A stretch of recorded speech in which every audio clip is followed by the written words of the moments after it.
Good morning or afternoon, whatever time it is in your part of the world. My name is Tia Huntsberger, and I'm a senior designer at Closet Factory, Colorado. And I am going to be joined here for our IGTV show called Designed for Organization. I'm going to be joined by Keli with Organized by Keli. She's going to be joining me, and we are going to be talking today about garages. I don't know about you, but it's that time of year where I have more activities going on outside than I do inside the house. And with that, spending a little more time in my garage, kind of preparing yard work, getting ready for, some fun. And a lot of those supplies that I need are stored in my garage. So with that, oh, Keli, there you are. Welcome. Hello, hello. Good to see you. Nice to see you. Welcome on this sunny, warm Colorado Wednesday. Absolutely. It totally is. It's fabulous. So let's talk garages. I don't know about you, but it's that time of year where I'm getting outside a little bit more and I'm spending a little more time in my garage. So I know when we talked the other day, we thought this would be a good month to talk about how we keep our garages organized. Absolutely. I couldn't agree more. When we were talking about it, I think I mentioned that, it's that time of year we're all thinking about going somewhere. Like, let's get out of here. Let's do something new. Let's do something different. And it's amazing, especially here in Colorado, how much of that leads back to the garage. If you're going camping, kayaking, biking, even, not a major vacation, but all of the activities, right, they kind of tend to be centered from, oftentimes, the garage. So, yeah, I think absolutely. It's great. Absolutely. So I know we were talking the other day, Keli, I was mentioning how I can really design closet organization for whatever someone's personal needs are, right? We all use our garage differently. Some of us use our garages for the intended purpose of parking cars. But a lot of people use a garage for, storage of items for hobbies, whether that's sporting equipment, whether it's a work table for, craft or a, construction related type project, something that you're building, or a workbench for one of the uses in my garage. My husband is a motorcycle guy, so he's always got something taken apart and something that he's putting back together. So we always have to have a workbench. That's a space that he can have those projects kind of sorted out. Any other topics that you can think of that I've left off in that list of what people might use a garage for? A couple things come to mind. One might be the DIYers, the tile saw, all the tools that are needed, maybe not daily, but when you get ready to do that new little project or whatever. I'm a project person, so yeah. I love to craft and play with my house, whatever. So yeah, a section for that. And then maybe backstock, especially for Costco shoppers. A lot of Costco ends up in the garage for sure.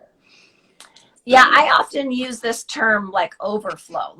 For us in the house we're living in right now, we do not have a very large pantry.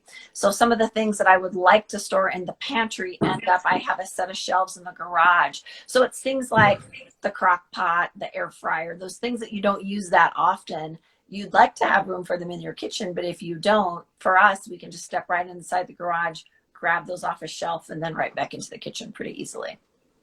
Definitely, definitely. We refer to that a lot as zones. So in your kitchen, you need at your fingertips, zone 1, the things that you use every day, all the time. Right. And then zone 2, it might be, a little less accessible, but it's still right there in the kitchen. But zone 3 for kitchen, the Instapot, the whatever it might be that's larger, or the overstock, often ends up in the garage. So it's really fascinating when we come out to do a kitchen project, there's always a domino effect because it either goes to the laundry and or the garage. They all kind of get intertwined a little bit because of the intended purpose, how the space is used. Totally, absolutely. And the funny thing about that is that I think we all overflow in different ways. You talk about the laundry room. I've never had a laundry room that was big enough to have any overflow of any kind in it. But the garage always tends to be that place for me and my husband and our house that things can kind of overflow into. And I usually, when we move into a new house, I usually am like, when Scott is helping set up we have some portable shelves that will move from house to house with us a couple times. I'm always like, I need one for kitchen stuff. Yes. Yes, absolutely. Absolutely. So I love the idea, Keli, of zones. And let's talk a little bit more about that. So that really applies to really everything throughout our house, right? So zone one, you described, tell me again what zone one is. So zone one is just really those things you need at your fingertips. And that's going to change by activity or intended use of space. So I'm right now in my office, and at my fingertips, I have obviously my computer, mouse, those kinds of things. I have my handy dandy little paper notebook where I keep notes of all things related to everything. Right. I have my little paper calendar, which, yes, I am old school and use a paper calendar, but I need these things right here at my fingertips for my intended use of this space.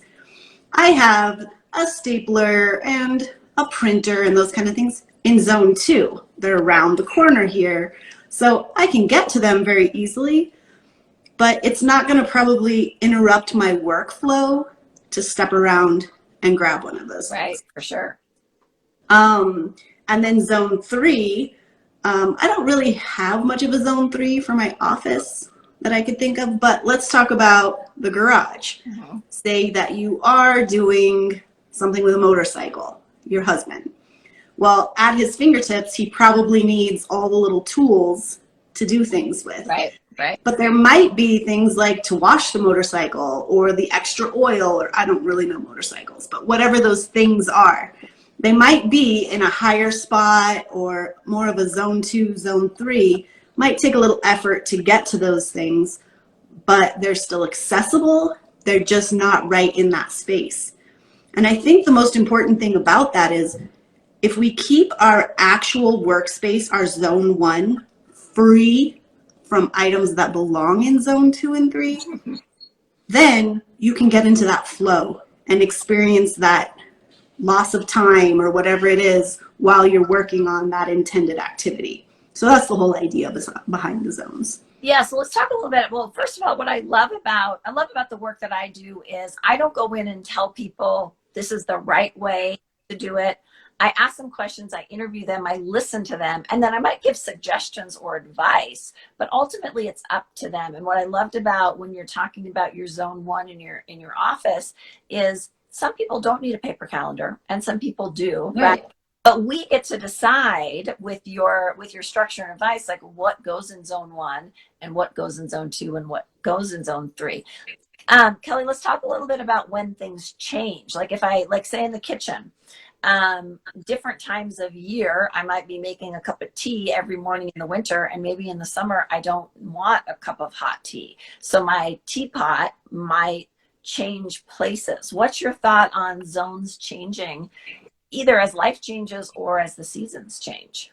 They're always changing. That's one reason that organization isn't like a one and done thing.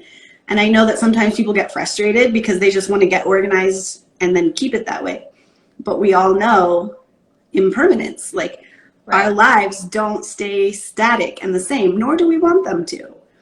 And so being able to quickly change our surroundings, our organizational systems, things, so that as life changes or the seasons change or the seasons of life change, our environment changes with them and the things that belong in each zone change with them. For example, right now I just did a garage consult yesterday, and he has to back the car out in order to get to his camping gear, and it's very high up on some shelves. Well, I'm sure that in the winter, that's probably fine. Yeah. But now that he's trying to access it regularly throughout the summer, that's not working so well. So looking for solutions of ways to bulk that a little bit together so that it's a quick flip and it can come down, so it's more accessible. It's more fun for him for the summer to be able to just grab those things that he wants and hit the road without having to climb the ladder, get to the heavy boxes, those kinds of things. Right, so for sure. that's a great example of the zones change with the seasons or with what's going on in life. Yeah, absolutely. I know you and I, when we talked the other day, Kelly, we talked about those infamous ceiling baskets in the garage, right?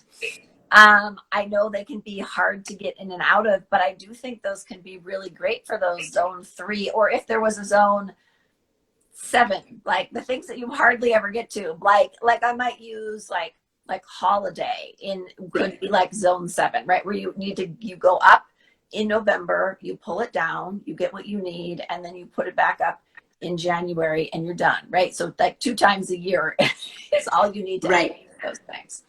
Right. Because always, in a general rule anywhere that you're organizing, it has to be as easy to put away as it was to get out. And so if it's too difficult, if it's such a chore to get something put back up, it might not happen, at least not in a reasonable amount of time, or it might feel like a burden. So once a year, pulling holiday down and then putting it back up, that's probably going to happen. Camping, probably not going to happen. It's probably not going to come up and down, up and down. So absolutely, that's a zone 3 location. Those items that are stored from there are absolutely zone 3. And it's a great use of vertical space. Right. But it just has to be in the right context, the right things. Yeah, absolutely. And here's the thing that I love about kind of what we both do and how we get to work with people, right? Is they get to decide, because honestly, for my husband, putting a ladder up into the ceiling or in front of that gentleman's car, that would be fine with him. He could do that every day and wouldn't care. Really? I would hate having to crawl up and down the stairs. I was actually with some clients yesterday who I was talking about some garage designs for them. And right now they're storing a lot of things in a crawl space that the builder built in their home. And the husband is very comfortable going up and down the stairs, or not the stairs, the ladder into the crawl space.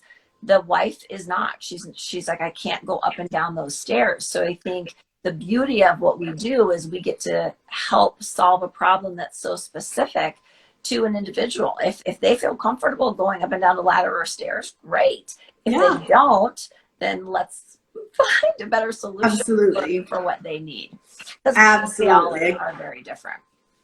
And that's the thing. It's different every time. Even going on this consult, I can't exactly answer all the questions without pulling the things out, sorting them, and putting them back so that it is customized out. I could give a standard answer, oh, we could do this, we could do that, but it might not really work for them or really get those zones right for that intended space. So. Right. And I don't know about you, Kelly, but do you have clients that sometimes need to, like when you do a design, do you ever have clients live with it for a little while and then go back and reevaluate after they've lived in the environment for a bit? Yes and no. I would say I leave most of the design work to you. We don't do very much of that. A little bit, but not a whole lot. But after we're finished with a project, we really try to use what someone has and do what we can with what they have. So it is pretty common that we will finish up a project and then it needs tweaked, especially if it's a project that was done for them. Like maybe all they did was decide what was going to stay or go and we did the rest.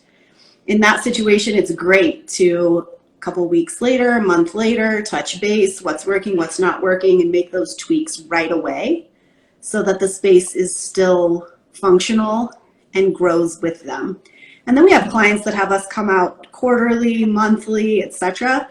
Because, especially with young children and things, life is always changing. All those seasons, those things, they're just in constant motion. And so just quick little tweaks and resets along the way can really pay off.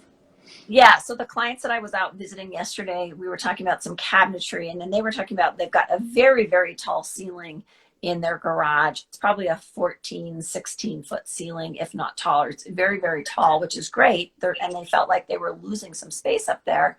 But I was encouraging them. I'm like, if we do these cabinets along the wall that we've talked about, I said, I think you're going to have a lot more storage than you realize. So I was really encouraging them to kind of go with a step one, where we did one kind of medium size install for them. They got settled in there, they lived with it. And then we could kind of reevaluate, okay, we did that wall. Now, do we need to do other walls or ceiling storage of some kind in the garage? Or does this get you what you need? Because they just felt like they needed to use every inch and every wall. But I'm like, I don't know that you guys really need that much storage. We can do it all. But I also wanted to encourage them to, be as budget friendly as we can. And by doing one area, that might get them what they're needing without having to kind of go into all those other spaces. Absolutely. And you've seen, I'm sure, where sometimes someone will maximize their storage capability and then they fill it and then it's still organized but overwhelming. Right. So is it really organized? Yeah. I think a lot of the process is just setting boundaries by how much shelving do you put? How many items can you place in a space? Because when you limit it and set that boundary, it helps that reset process happen more consistently to downsize, reevaluate, see how life has changed. What do you really need right now forward? Because being organized is so much about being present. Yeah, for sure. We talked about that last time. But it's about being present.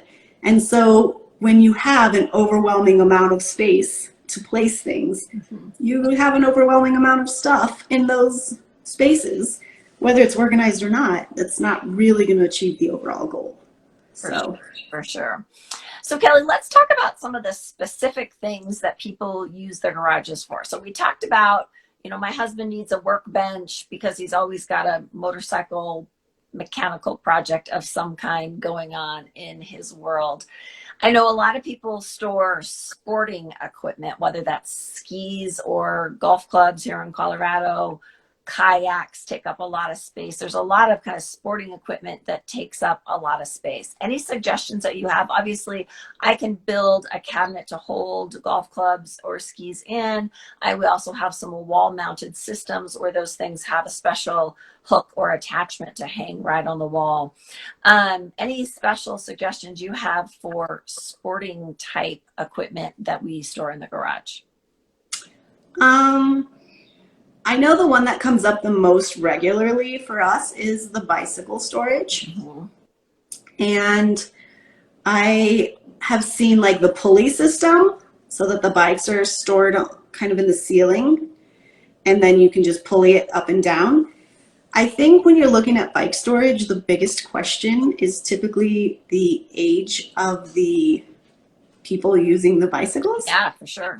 I know that for my son in particular, he's 13, and if his bike needs to be placed on some hooks or put up on a pulley, that's never going to happen. It's just not realistic. Right.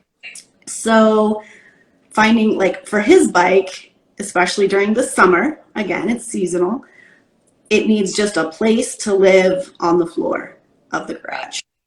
Then when we get into other seasons, if he's not going to use it as much, maybe it could go on a hook if it's used a little less regularly. Then we have a couple other bikes in the garage on the hooks, up on the wall, no big deal. But I think it's just the bikes are always a thing. The new thing around here, I'm sure you see it a lot, is the paddle boards. And that whole stand-up paddleboarding thing, and oh no, now I got the paddleboard, where do I keep it? Where do I put it? Yeah, for sure. Yeah. Before we move on, Kelly, I want to mention the age thing. So I have this client right now who she refers to her house as the Golden Girls. So it's 3 women. They're all, I think, in their 60s, maybe early 70s, but they refer to themselves as the Golden Girls. And they have bicycle in the garage. And I asked her that question. I'm like, are you guys going to be comfortable, strong enough to lift this bicycle up onto a hook on the upper wall? And she assured me that they would be, but I think there's both sides of that, as well as our personalities, right? Because some people want to take the time. So I was out at a house the other day working with a woman who she is tired of looking at her husband and her, I think your son was 10, their stuff, right? So we were talking about building some shelves in their mudroom area. And I think a great idea for her is going to be for those shelves to have doors on them. But my concern is, do those doors create a barrier of entry for her son and her husband to actually get the shoes on the shelves, right?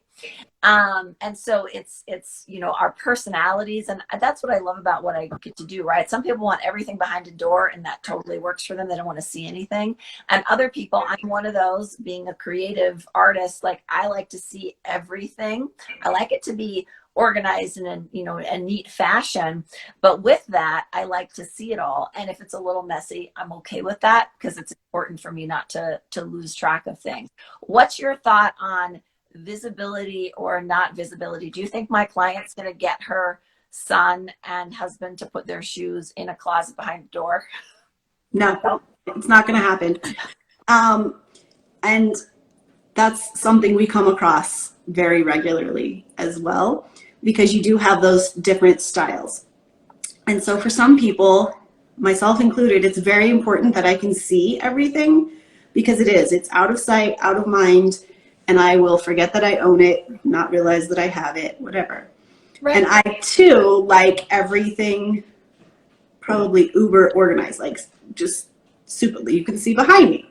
Yes. Like if I'm going to be playing with art supplies, I have to see all of them in front of me. If there is a set of paints that's not right here, it's not going to get touched. It's not going to cross my mind, especially when I'm in that flow playing with things. So I think that for someone that does like it behind closed doors, I fully understand that as well, because I find that I'm envious of people that are able to think and process and be productive when there's perceived clutter, when there's visual clutter around. Okay. I'm not able to. I can't do my work if I don't feel like everything is where it's supposed to be. So I get it for her. She probably needs to reduce that visual clutter. But the reality is probably making a cute system that isn't perceived by her as being clutter, but is still has visibility for her son and her husband, will probably be the best of both worlds. Because again, it has to be as easy to put away, and it's how many steps is it going to take to put the shoes away? I consider it a win if my kids come in, kick their shoes off by the door, and move on. And then every now and then, honestly, I just dump them over the stairs. Like, this is your signal, guys, put your shoes up. There's too many up here. But it's not really typically a problem. They tend to take them. They're getting older. They tend to take them on their own. But if I had a specific spot where they were supposed to take their shoes off and then have that second step of putting them on something. But if you add a door, now you have 3 steps. You take the shoes off, you open a door, you put the shoes in. It's not going to happen. 3 steps will rarely actually come to fruition. Technically 4 steps, because if you have a door there, hopefully the door gets shut, right? Oh, absolutely. Absolutely. And 4 steps for something as simple and daily routine, it's just going to be a battle for the poor mom, because it's not going to happen. But maybe a bin or something, Yes. And the beauty about shelves that I designed for her is the shelves can be adjustable, right? So she can put kind of the off-season shoes that the kid and the husband aren't wearing at the moment in maybe some bins and baskets on some taller shelves. And then I know her son had a lot of like athletic things. Those could kind of go in that space, and those aren't worn on a daily basis. So hopefully it's at least going to get, maybe just the daily wear shoes are going to be out, not all of the shoes. Right. Yeah, it makes such a difference. Any other thoughts on garage? So we definitely have different bike solutions. That is a common things that come up for clients. And I've got a couple different ways that we can do bike storage options depending on the space. both height wise, depth wise, and width wise of what we're kind of most trying to accomplish with bicycles. Any other thoughts on, outside of bicycles, any other types of sporting equipment? Um, I know there are like hooks and things for the kayaks, all that kind of thing.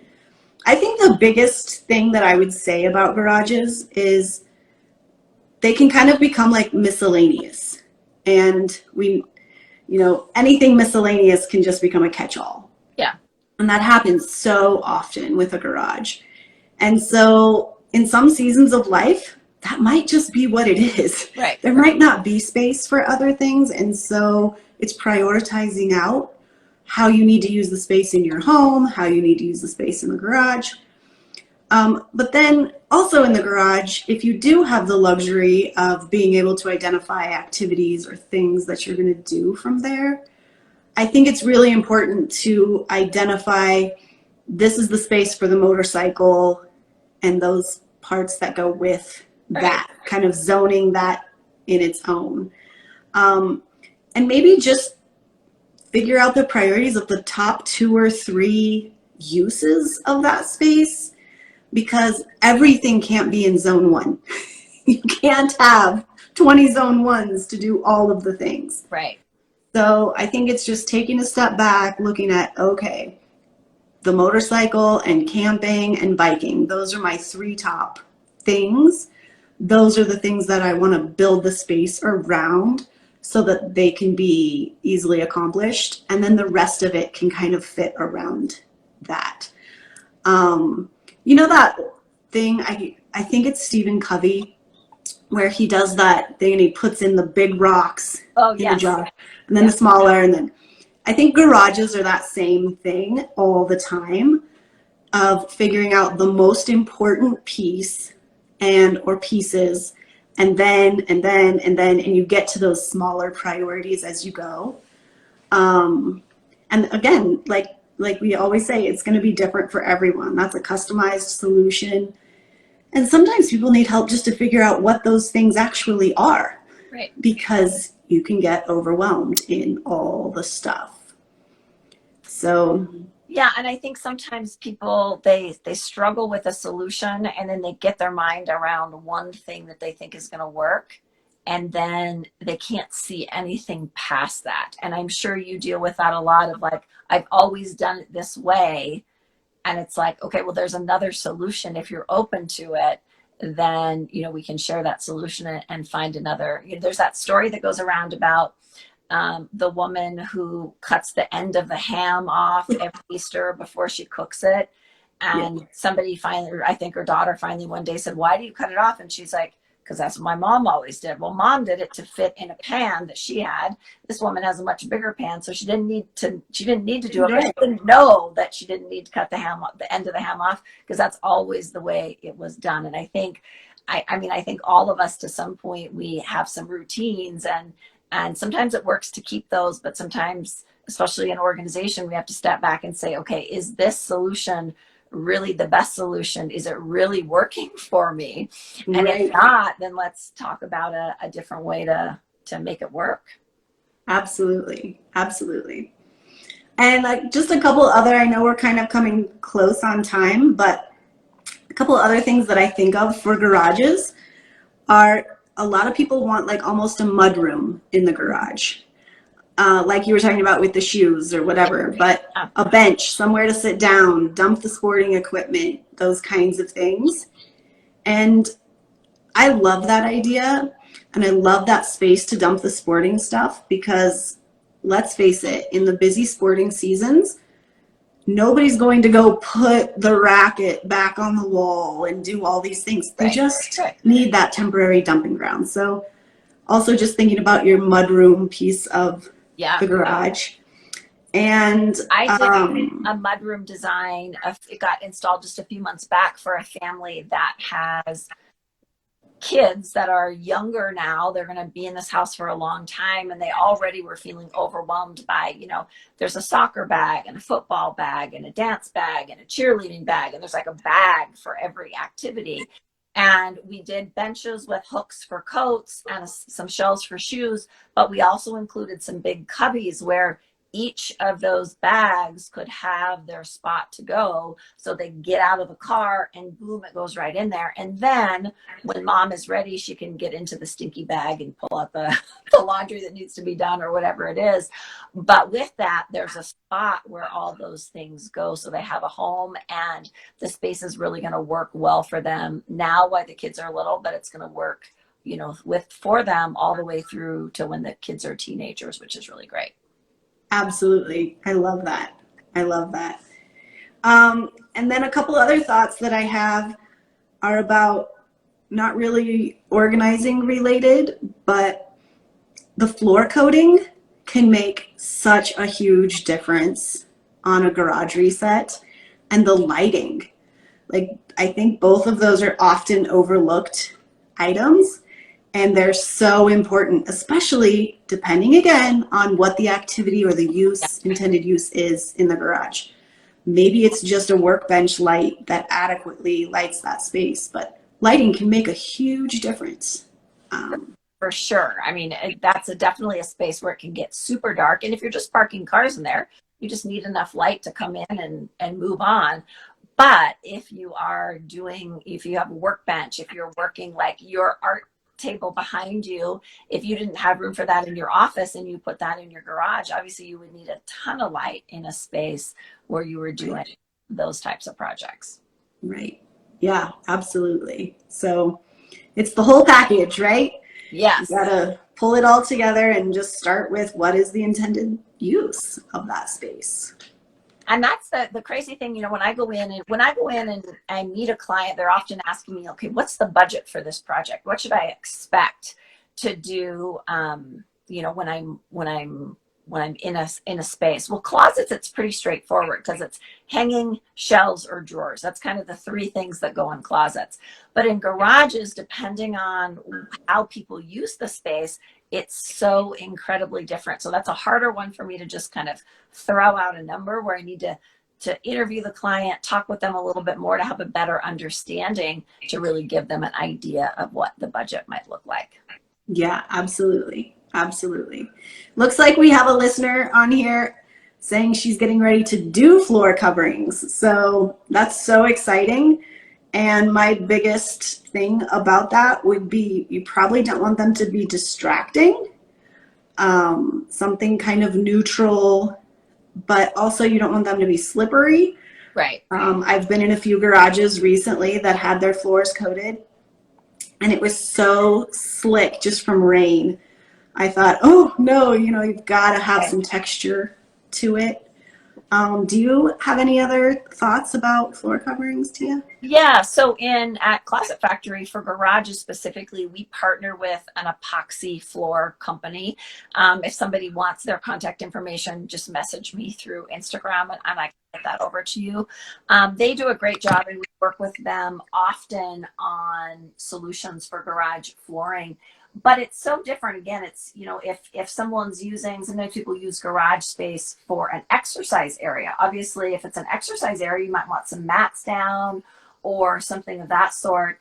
My husband used to work in the restaurant supply business, and he got this great puffy mat that a bartender would stand on, but it sits in front of his workbench. So when he's at the countertop for a long period of time, he's got that extra little cush under his feet instead of standing right on concrete. So I think it really depends on what the purpose of your garage use is, what you would want that floor covering to be.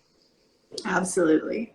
Absolutely. Both from I love the idea of a slick versus non-slick floor, but also softness versus hardness, and also from a cleanability standpoint, right? Like if you're doing something in the garage that is very messy, then you would need something that's really easy to keep clean. I will share one thing. Whenever I'm designing cabinetry in a closet, it's always going to sit on what we call feet, and garage floors are purposely not level, so the garage feet are adjustable to level everything out, but they also provide someone the ability to sweep or wipe out underneath a garage cabinet, where if you pull your car in and you park your car with snow on it, you're going to wake up in the morning probably with a puddle on the garage floor, right? So if there was a leak or something of that sort, it keeps everything up off the ground so it's not getting water damage as well. So those are just some little tips about garage design.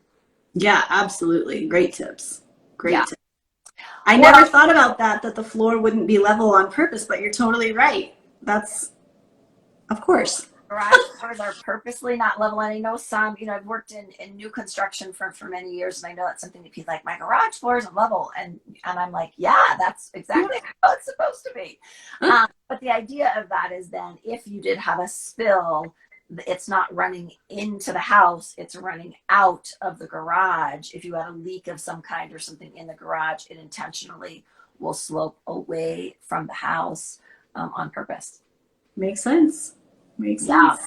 Well, Keli, any wise words you have for us with any garage time we're going to be spending in the next couple of weeks? Any thoughts? One thing we didn't talk about is yard tools, and I know we're getting short on time, but any wrap up thoughts on how to store the lawnmower and the rake and the shovel and all of those things? A shed. That's a good answer. No, it just depends. Again, that's one of those things that you just have to determine the priorities with the space. We don't come across very many lawnmowers and things. I think a lot of people have it mowed for them, or they do have a shed. But it's rare in a garage now that we do come across a lawnmower, but it does happen. And then the rakes and all those type things, just using that vertical storage, getting them up on the wall, those kind of things can be helpful. But yeah, that's my main thoughts, other than just in closing would say, if you do decide to clean out your garage on your own, watch the weather for two things. One, you don't want to do it when it's so hot that it just zaps your energy completely. And two, if there's going to be a storm in the middle of the day while you've pulled everything out into your driveway, that's awful as well. So we don't schedule a lot of garages this time of year. If we do a whole house reset, we will consider the garage as well. And we can play with the days in that whole home reset to add it. So just watch the weather. And there's a funny comment on here. I would just fill a shed. Then you would need to organize my shed. We organize sheds as well. But it's true. It's back to that point from earlier. If you don't set a boundary on how much stuff, then it will continue to grow. You could add 5 sheds. But then where would you be? So just balancing that out all the time. For sure. And I think that the yard tools, that's another one of those seasonal items, right? Like now, this time of year, we need to get to those every week, probably. But other times of the year, they're tucked away. I have a little gardening. I don't have a great garden space where we live now, but I used to, and I would have this little garden tote that would get used a lot in the spring and summer, and then it would get tucked away on one of those zone 3 shelves for the winter because I didn't need it, right? It was just right. Then I would get it down and get it to a place where I could access it. Well, before we wrap up today, Keli, I was just going to mention, if anybody watches this and you have a question or a topic that you would like Keli and I to include in a future show, send her or I a private message on Instagram, and then we will get that question or that topic included in one of our upcoming shows, either next month in August or September. We'll find a way to get those all squeezed in. Awesome. Yeah, absolutely. We're all about the questions, whatever we can do to help you. Yeah, we're really just here to help provide some content on, ideas to keep space organized and some tricks and tips in our world. And of course, if you need hands-on help with organizing, call Keli. If you need some shelves or organizational systems built, call me, and then we'll work together and we'll get it all figured out. And if you don't know which one you need, just call either one of us. Yes. We'll probably do one part and refer the rest to the other. So Absolutely. But we're here to help, and Absolutely. I'm happy to, partner and work together. And sometimes in a situation, I'll just share this. Sometimes Kelly will go in, see a space, figure out, a starting point for some organization. Then I'll come in, assist with building something out, and then she'll come in and help get everything put back into the new cabinets and shelves that have been built. So it's a nice balance that way. Absolutely. Super fun. All right, guys, thanks for joining us for today's Designed for Organization. We'll be back next month with another topic and another IGTV show called Designed for Organization. We'll see you next month. Awesome. Bye, Tia. Bye.